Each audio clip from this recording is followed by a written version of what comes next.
आया है। जो रसूल दुनिया में ये कह दे अबू बकर फिल जन्ना, उमर फिल जन्ना, उस्मान फिल जन्ना, अली फिल जन्ना, तलहा फिल जन्ना, जुबैर फिल जन्ना, साद फिल जन्ना, अबू उबैदा फिल जन्ना, सईद फिल जन्ना, जैद फिल जन्ना, रिदवानुल्लाहि ताला अलैहिम अजमईन, ये 10 लोगों के नाम गिनाए मेरे आका सल्लल्लाहु ताला अलैहि वसल्लम और कहा ये जन्नत में है, ये जन्नत में है, ये जन्नत में है। मुझे बताओ, जन्नत किसी घर का नाम है जो दुनिया में जिसकी टिकट कोई भी बांटे? आप में से है किसी को इख्तियार? ये सिर्फ वही तकसीम कर सकता है जिसे अल्लाह ने इख्तियार दिया है। तुम जिसे चाहो जन्नत दे दो और जिससे रसूल मुंह फेर ले उसके लिए दोज़ख है। हम जन्नत किसको मानते हैं? जो रसूल के दर से ही मिले। अब मुझे ये बताएं, अल्लाह के नबी सल्लल्लाहु ताला अलैहि वसल्लम का ये इख्तियार नहीं है तो और क्या है? हुजूर पाक सल्लल्लाहु ताला अलैहि वसल्लम ने जिनको दुनिया में कह दिया वो जन्नती, अब यकीन के साथ वो जन्नती हैं, इसमें कोई शक नहीं। हजरत अबू बकर सिद्दीक रज़ियल्लाहु ताला अन्हु के जन्नती होने में शक नहीं कर सकते, वरना रसूल के फरमान पे आपका शक आ जाएगा। अल्लाह के नबी सल्लल्लाहु अलैहि वसल्लम ने आखिरत की यहां पर तकसीम कर दी। अब यहाँ छोटी छोटी सी बातों पर उलझे हुए हैं। इतनी बड़ी चीज दी है रसूल पाक ने, इतनी बड़ी चीज। अब इसमें क्या क्या गारंटी मिलती है मालूम है? क्या क्या गारंटी? अगर हुजूर पाक सल्लल्लाहु ताला अलैहि वसल्लम ने यह फरमा दिया कि अबू बकर फिल जन्ना, मतलब क्या है? अबू बकर जन्नत में है, ये फरमा दिया।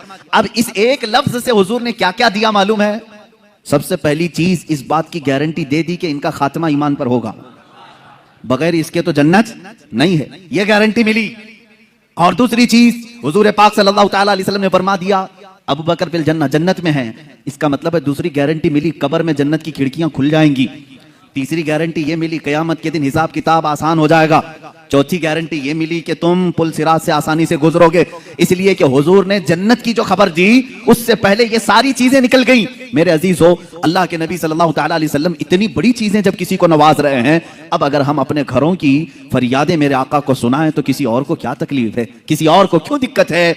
अल्लाह ने उन्हें अता किया है और उम्मत को नवाजने के लिए ही अता किया है। रसूल को भेजा ही इसलिए है कि भोली भाली उम्मत की वो दस्तगीरी फरमाए, और उन्होंने अपनी जिंदगी में भी किया और बाद वफात भी कर रहे हैं, बाद वफात भी कर रहे हैं। मेरे अजीजो, इख्तियारात की बात अब मैं आपको बताऊं, अल्लाह के नबी सल्लल्लाहु ताला अलैहि वसल्लम दुनिया में इख्तियारात कितने रखते थे ये तो हम हिसाब नहीं कर सकते।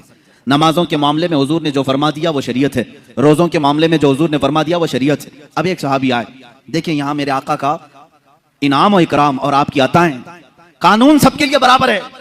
आज जो जज है वो भी किसी को कानून से अलग नहीं कर सकता, उसके पास भी इख्तियार नहीं। लेकिन मेरे आका सल्लल्लाहु ताला अलैहि वसल्लम कानून साज हैं, कानून बनाने वाले।